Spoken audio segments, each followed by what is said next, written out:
name AMG needs no introduction. It's a company that's synonymous with performance and style. A company that started out developing racing engines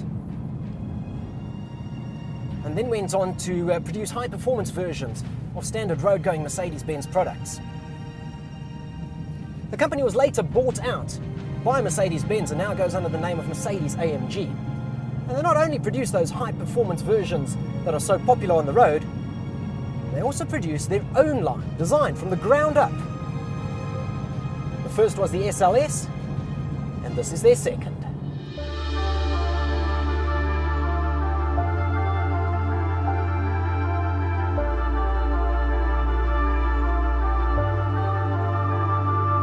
It's called the AMG GT and the GTS. Now, while only a spiritual successor to the SLS that it replaces, many of the two-door, two-seater coupe styling traits have been retained. There's a rounded off back end and the side, characterized by these large 19-inch wheels and the fender ducts. The gull-wing doors are gone and in their place conventional doors for weight saving. The bonnet is still implausibly long and characterized by that massive air dam in the front. It's a beautiful, beautiful piece of machinery.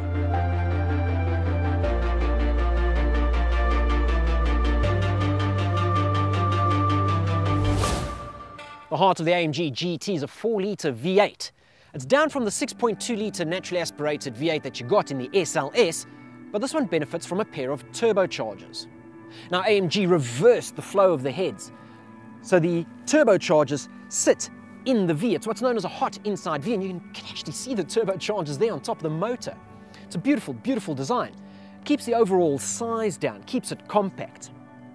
Now, the motor is very similar to the M177 motor that you're going to get in the C63. But this M178 motor actually runs a dry sump. That means that it can sit lower in the chassis as well. That also improves the handling and dynamics. The front end of the car is comprised of magnesium. That reduces the weight up front and moves the center of gravity further back. In fact, the motor also sits so far back that you could class this as a front mid-engine.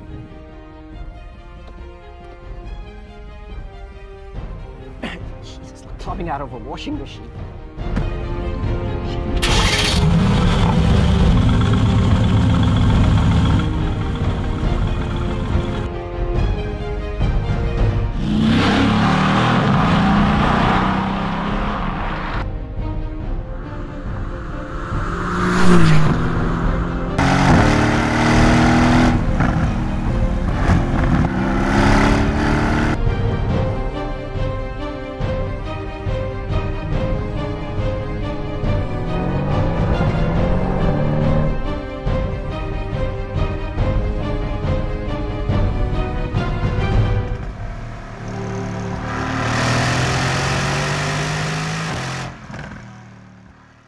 So what does this translate into? Well, in the GT you're going to get 340 kilowatts, 600 Newton meters of torque. In the GTS it is a little bit higher. You're going to get 375 kilowatts with 650 Newton meters of torque. Now all of this power is sent to the back wheels through a 7-speed speed shift dual clutch gearbox. Got these pedals behind the steering wheel here, but the gearbox is also behind you. It's a transaxle. And that moves the weight further back as well, giving you a better balance. And balance is something that this car really has. Once you get used to the way that the nose seems to sway in front of you just because of its length, you realize that you can position it just where you want. Oh,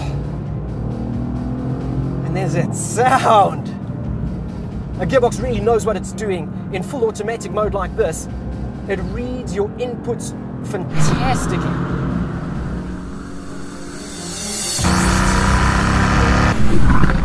Now, you don't get the carbon ceramic discs in the GT that you get in the GTS, but I actually prefer the progressive feel of the GT's regular brakes.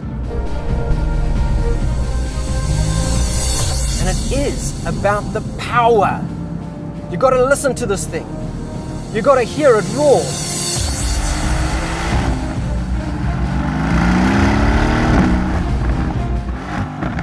The blips and the crackles on the downshifts. Now, of course, you can put it into Manual mode, there we go, I'm controlling it now.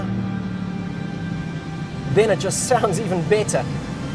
Unnecessary, but it makes you a part of the experience.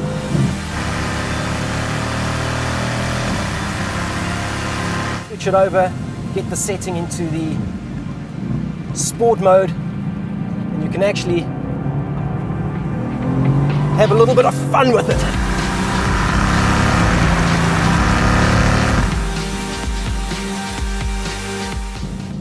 But it doesn't need to be this loud and shouty either. Just flick it over into comfort mode. The exhaust flaps close, quietens down. You've now got a subtle V8 rumble. The gearbox is in automatic. The suspension is soft, compliant. The steering is light. And you can cruise across the country.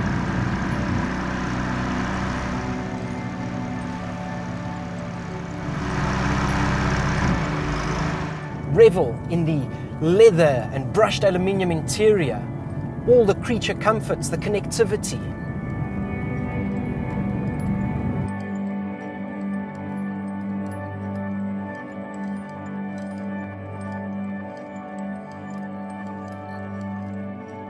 Who am I kidding? Where's the fun in that?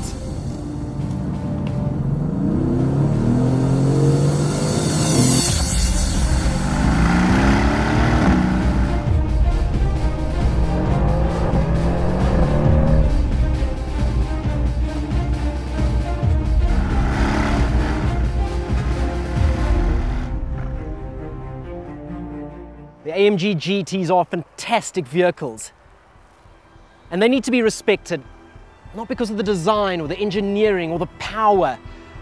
They need to be respected because I don't think that we're going to see many V8s like this in the future. This may just be one of the last V8 hurrahs.